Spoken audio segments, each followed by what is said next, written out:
Great day, everybody. Welcome to another incredible episode of the Gale Show. I'm Matthew Britt, coming at you from Ontario, Canada. It's a fantastic day for sure all around. Jim and I were talking along with Mike before we went live here about some things we're doing from the Freedom Farm Academy perspective and the investment side and our vision for changing the world and how we're going to bring that all to life. So it's super exciting. As always, before we get the show kicked off, my friend, my partner, Mr. Jim Gale, great to see you. You too, Matthew. It's good to see you too, Mike. I just watched a video with Kennedy, now the running for office, officially running for president, Bobby Kennedy, JFK or RFK Jr., and it blew my mind.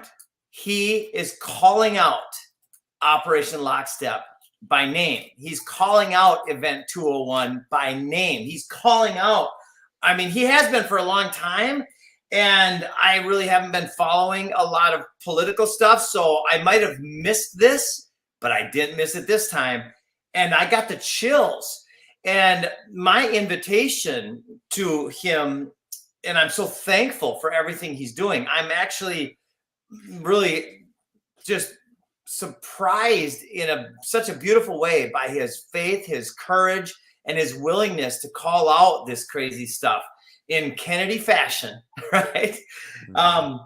And the invite is to his team to also focus on the solution to all of it while he's calling out the problem in glorious detail.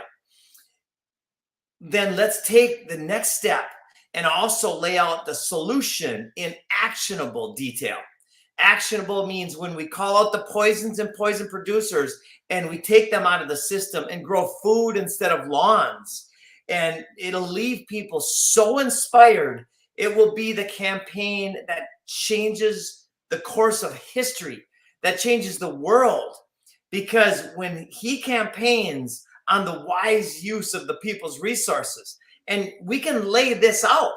When we take the budget of the United States of America and we put 5% of that budget towards putting regenerative landscapes, food producing landscapes, permaculture designed food forests in communities and parks and prisons and churches all across the United States, it will change the world so radically. The United States, which of course we all know now, or at least we know, that food is being weaponized against the people. And when we then turn that problem into the solution and have food be free everywhere for everybody because it's growing all over the place, well, I'm excited to talk. So, Bobby Kennedy, I'm thankful for everything you're doing, and we would love to chat with you, and we would love to support you and help any way we can. So with that said, Mike, how you doing today? I'm doing very well. I want to thank both of you for having me on the show today. I've listened to every single episode. I've gained extensive knowledge in all kinds of areas of medical, rainwater harvesting, legal, crypto, and I look forward to it every week. So I'm honored to be on here. Thank you much. Awesome, buddy. Well, share with everybody, like, I love Mike's in the Garden. That is so cool. Share with everybody what you do and what your passions are. Man, I do a lot and I have lots of passions, so I'll try and keep it short. But I like to call myself an entrepreneurial nomad. I sometimes jump from things to things, and I've been a DJ for over 20 years. I still have a small record label from Massachusetts, but when I moved down here to Florida, it was to flip houses with a buddy of mine. That quite didn't work out, so I got into cannabis and podcasting, and we just wrapped up our series, Jim, Demonstrating Freedom with Jim Gale. So I would recommend everyone go check that out as well on YouTube and Rumble. And within the last year, things that I've experienced in my life, some COVID related, some not, I got myself a blueprint, started learning about permaculture, and now I have over 40 different fruits, veggies, herbs, plants growing on less than a square acre in my backyard here in Orlando. So Oh, that's so cool. I'm now stoked and excited every day when I'm out in my garden. And I think the next logical step is to have myself a gardening channel. I'm out there filming what I'm doing, mostly for documentation purposes, so I can see where I was months ago. But with all this knowledge I'm learning, I still somebody that talks to all of my neighbors. What's going on over there? What are you doing? Everything that I grow from seed, and I'm happy to share with other people. I think it's something that's brought a lot of joy into my life, and being able to spread that joy is the next step in my journey. That's so cool. You're doing exactly what we hope we can inspire more people to do. So thank you for taking this incredibly important step. When people, number one, start growing food themselves, right? If people ask us multiple times a week, how can I, in fact, I probably got 2 this morning. How can I support your mission? I'm like, well, make it your mission. Grow your own food, be healthy, be free, be self-reliant, demonstrate freedom in your own backyard, in your own space, and then share that with your neighbors and your community and your family and friends and everybody. So you're doing it, man, and I'm so happy. Thank you. And I know I tell you this all the time, Jim. I'm going to keep telling it to you. You inspire me every day. So I'm very appreciative that you came into my life when you did. I heard you on Charlie Robinson's podcast. My girl told me to go to this meeting that Justin was putting on downtown Orlando. Went to that meeting. You were there speaking. I said, I've heard this guy before. And then when I went up and talked to you, so began our journey together, Jim. So I remember that day, buddy. Oh, it was great. It was great. Wow. And now you've made the documentary. You'd never made a documentary before, had you? Not at that level or that scale, no. Yeah. So another entrepreneurial leap in your journey, right? The media Absolutely. company DroTV. Tell us a little bit about that. Yeah, DroTV, our goal, our focus was to interview individuals and entrepreneurs in the cannabis space to really glean what's going on. I've found in the last year or so that there's lots of issues, like any heavily regulated industry, and that a lot of cannabis promoters don't quite understand the word freedom. You know, we're fighting for decriminalization and legalization, and where do they get the authority in the first place to tell us what we can put in our bodies? So I think that's a huge misunderstanding in the community, which I'm focused on, spreading freedom and getting people to understand jury nullification, what that term means, and how if any one of us is on a jury, we have the ability to say not guilty if it's a nonviolent crime or something that we don't agree with the state, tax evasion, or I don't think I have to ask you guys. Anyone that gets charged with tax evasion, that's guy's a hero. So yeah. I'm not evading taxes. I'm just not a slave. I have no part in that system. I do not consent. I do not consent with what is unethical, immoral, and unlawful. I 100% agree.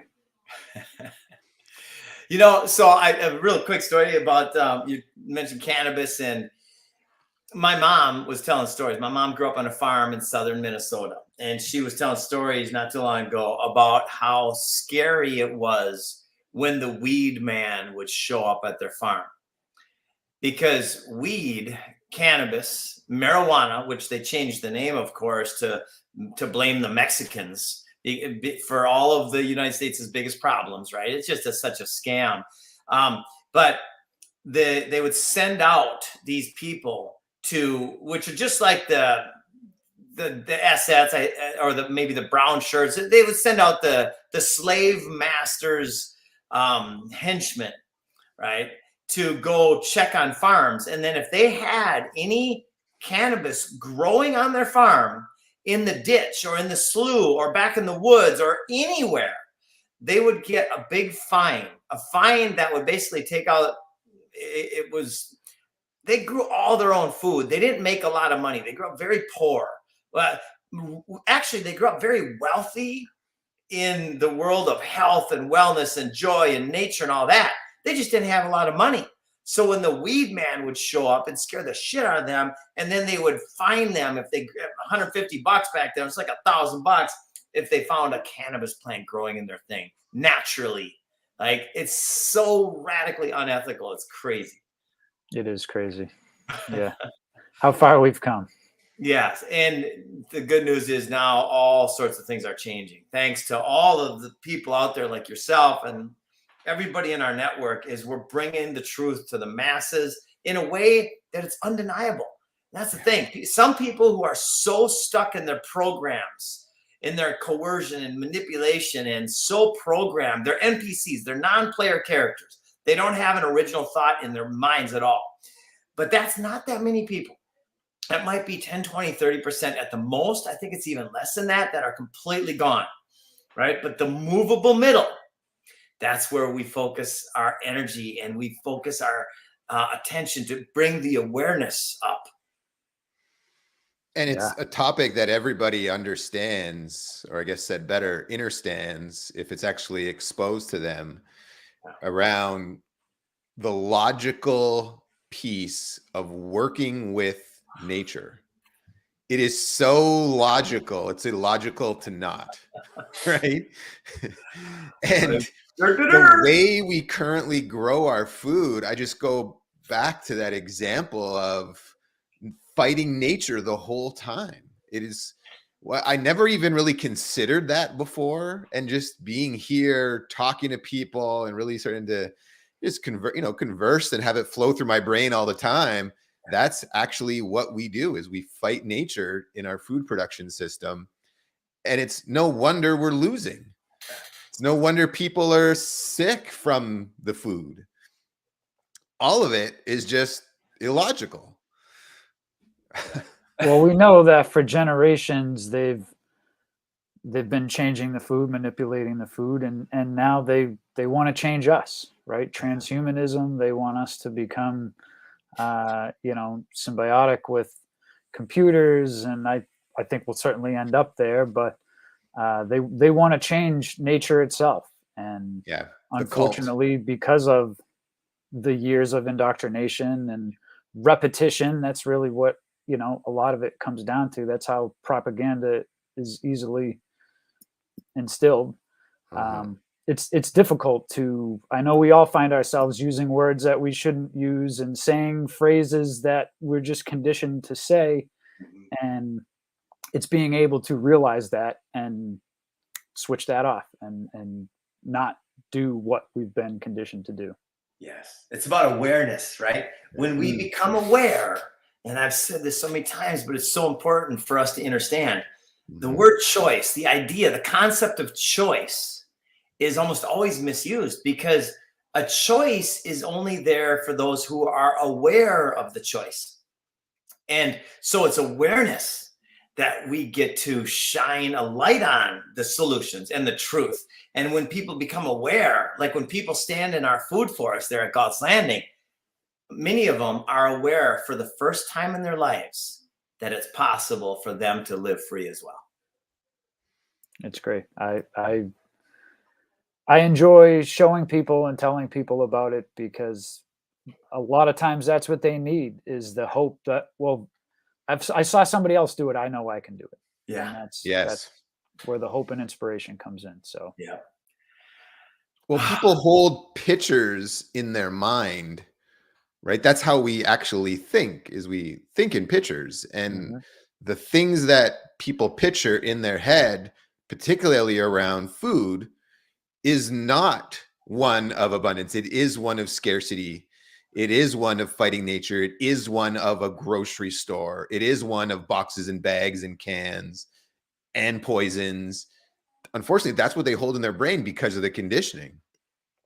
And it's because what they see every day, when they go into a store, what do they see? And they see words on these packages that are outright lies, right? Farm fresh, free range.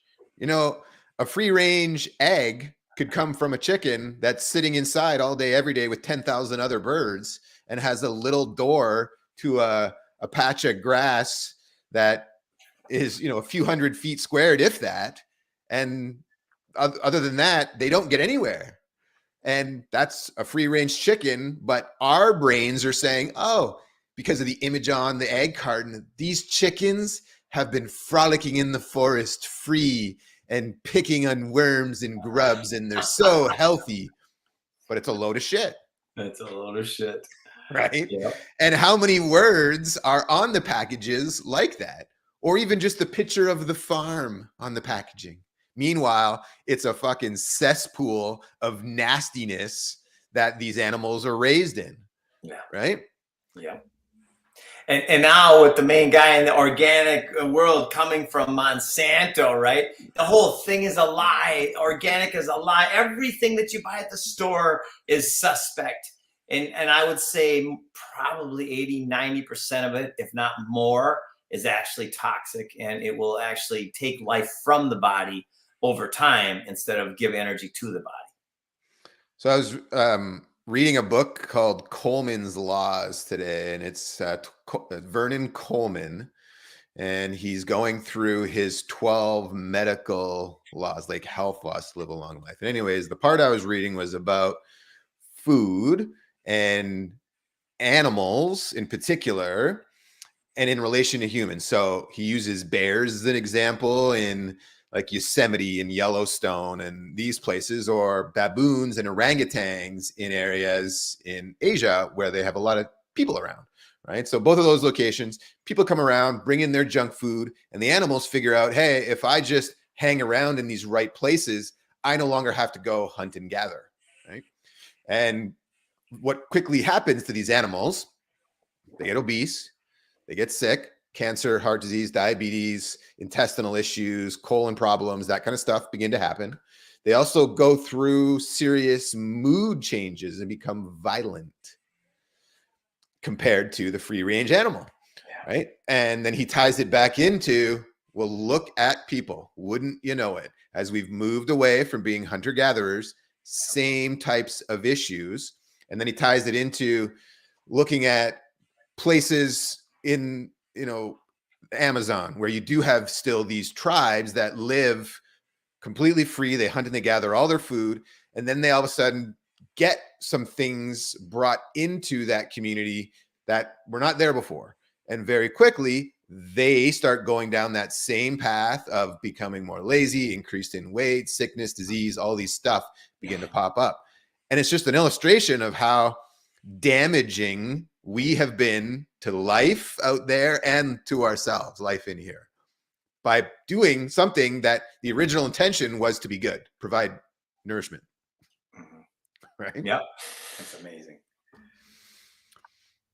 So Sam Igo, I got to give a shout out to Sam.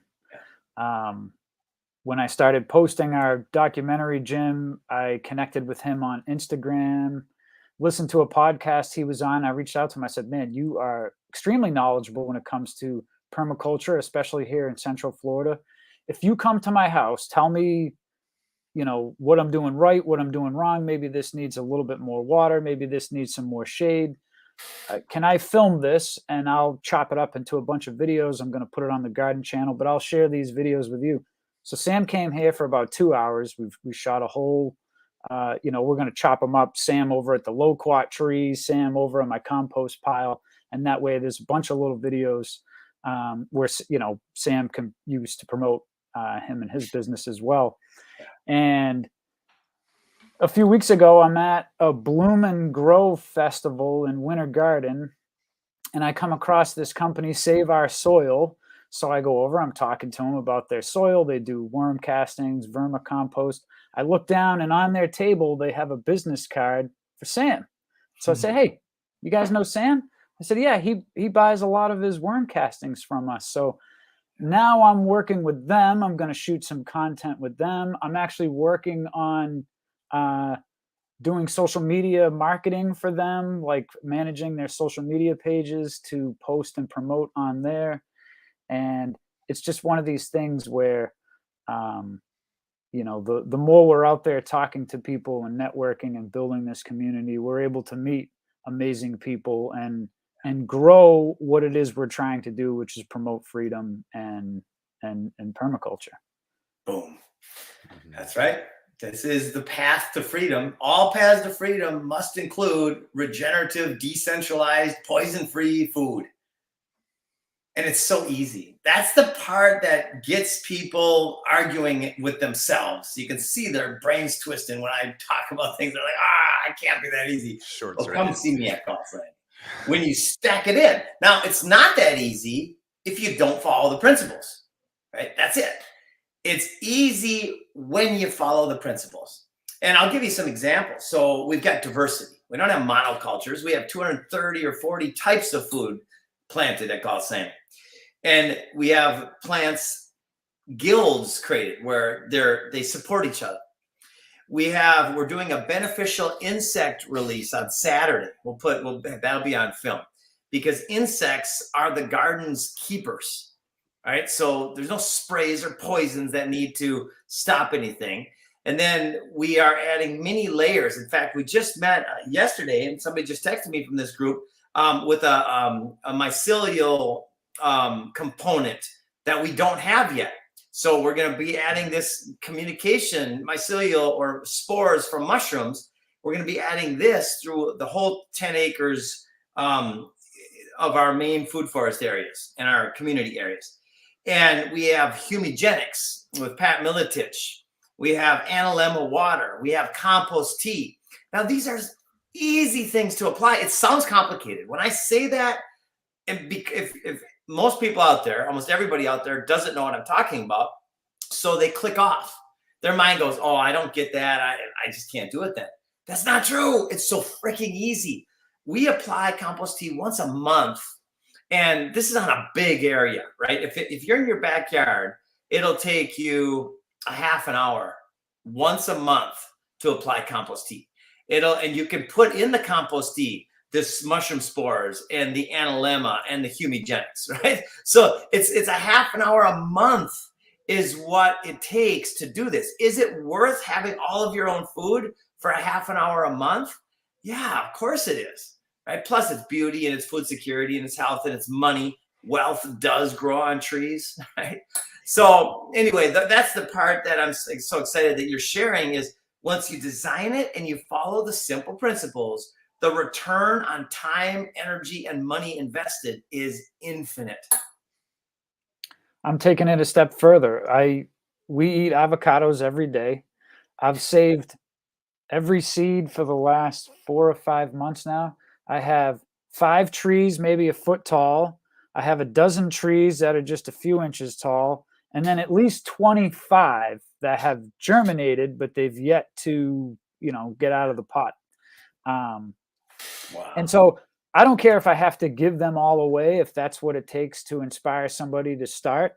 But I've been posting on Nextdoor about avocado trees. And now I've become, with my friends and some of my neighbors, I have people bring me mango seeds. I have people bring me peach seeds. Wow.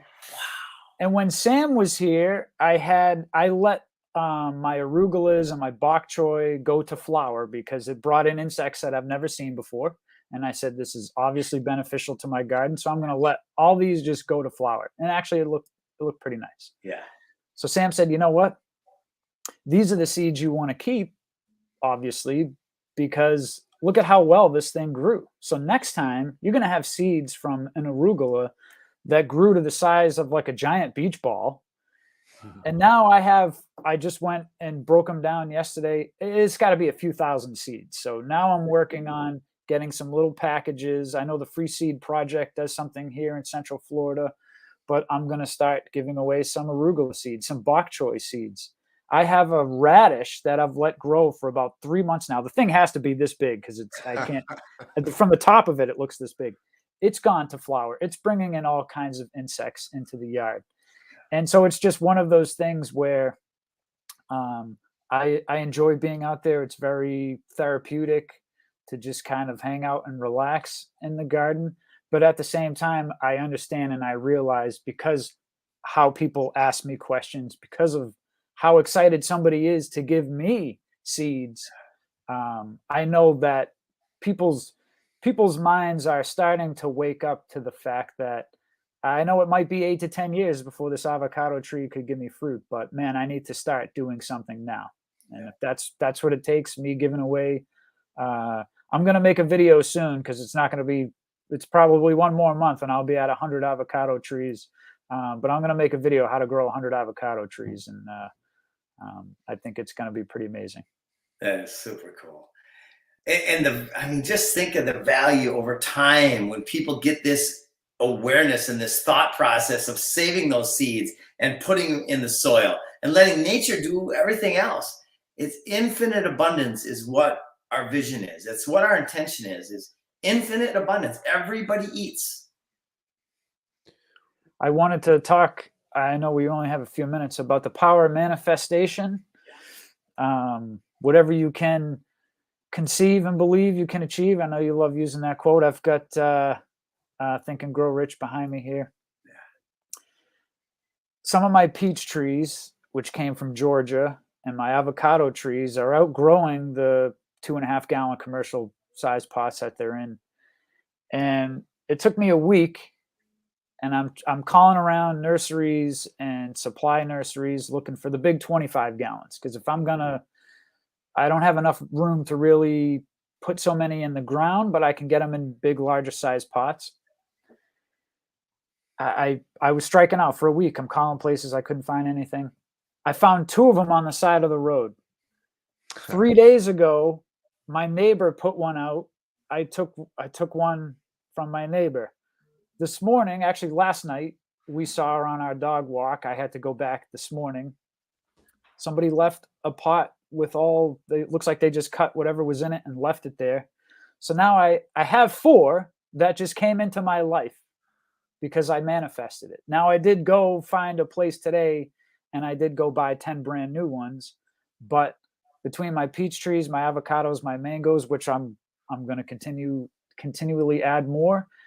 Now, if they don't sell this year, a year or 2 from now, they'll be worth more. Hopefully they'll produce more. And then, it's just that next step where if somebody wants a 2-year-old mango tree instead of a 2-month-old mango tree, I got you. Come see me. Isn't that cool? Oh my gosh. And there's real value there. Compared to fiat, the return on investment of your time is incredible on so many levels.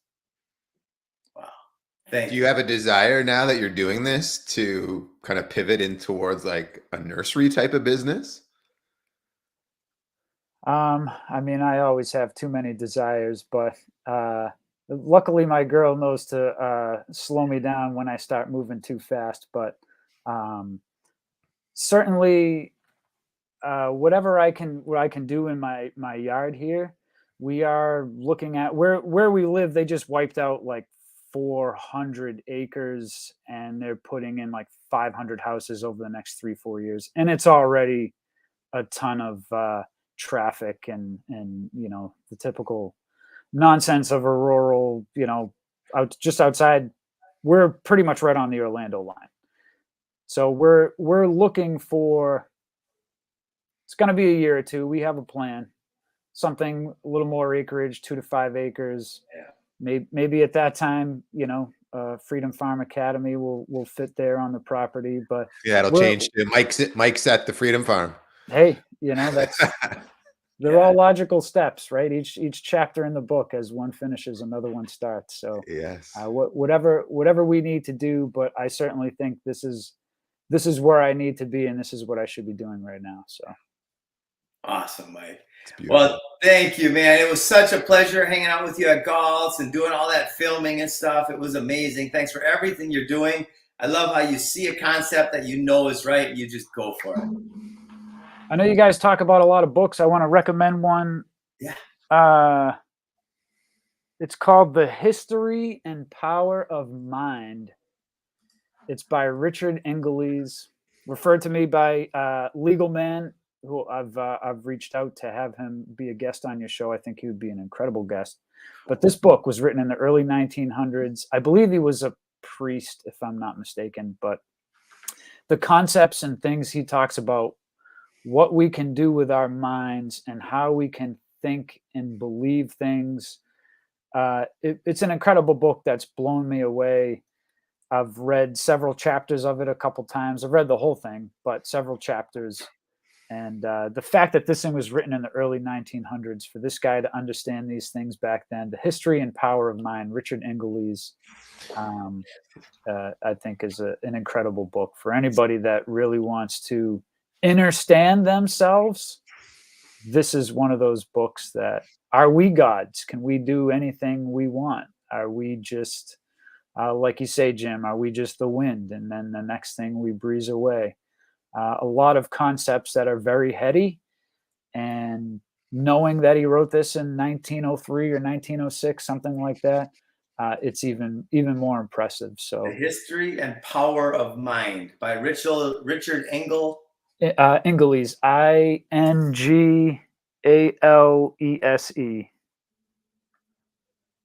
And he hasn't written much of anything else, so it's kind of, I don't think there's much history even on this guy, so that makes it even more interesting. So there's I pulled it up. So it's a collection of his lectures and articles, and you're right, first published in 1902. Wow. And he frequently lectured on new thought and topics of mental therapeutics, such as self-control to hypnotism to self-healing. I love it. Well, there's a good nugget right there. I'm going to be looking that one up. Mm-hmm. Awesome, Mike. Well, thank you. I'm going to get back in the garden myself. By the way, I was just invited to the Hippocrates Institute, which I'm going on Monday afternoon. And the potential there is so exciting. Yes. Lots of neat stuff coming. So everybody, thank you for listening. It's time to plant seeds. It's spring in the Northern Hemisphere. It's time to plant seeds and tell your neighbors why you're planting seeds. That's right. Thank you, guys. Thank you so much for joining us on the show. Thank you, everybody, for tuning in. You guys are welcome to hop off. I'll play a couple ads and away we go. Wish everybody an amazing day. Awesome. Thank you to our sponsors as well. You guys are amazing. Yes. Thank you, Mike, for joining us, buddy. All right. You too, Matt. You have a great day, my friend. We'll talk again soon. You too. Thanks, care. Brother. Peace.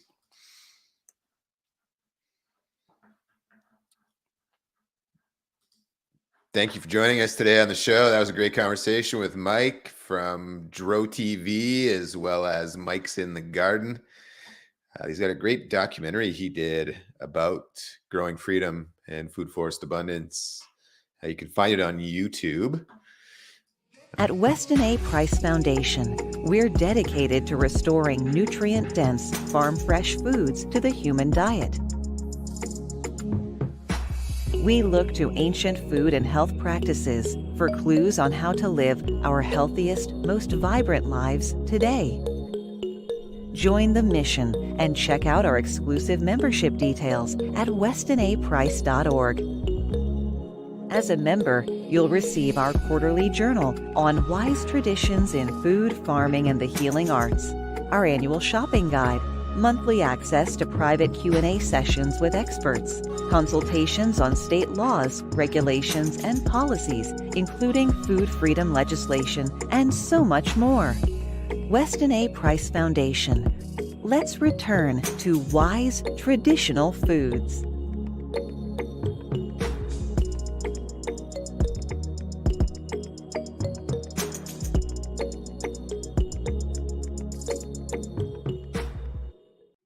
Hey, Jim Gale Show listeners. Again, thank you for tuning in. We love having you here. We're so honored.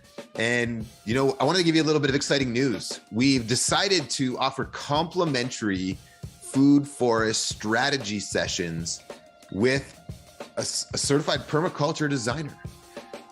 These are 30-minute sessions where you get to sit down with someone who can really help you with a strategy for your own property. It's a great chance for you to ask some questions and learn and just really to dig into what's possible. This is 30 minutes with someone who's certified, knows all about permaculture and what's possible using this incredible science and working with nature. So head over to foodforestabundance.com and schedule your 30-minute food forest strategy session today. Again, that's foodforestabundance.com. And remember, get yourself registered for that 30-minute strategy session. And awesome. Thank you so much for joining us today on the show. We will be back again real soon. Look forward to seeing you. This is officially over.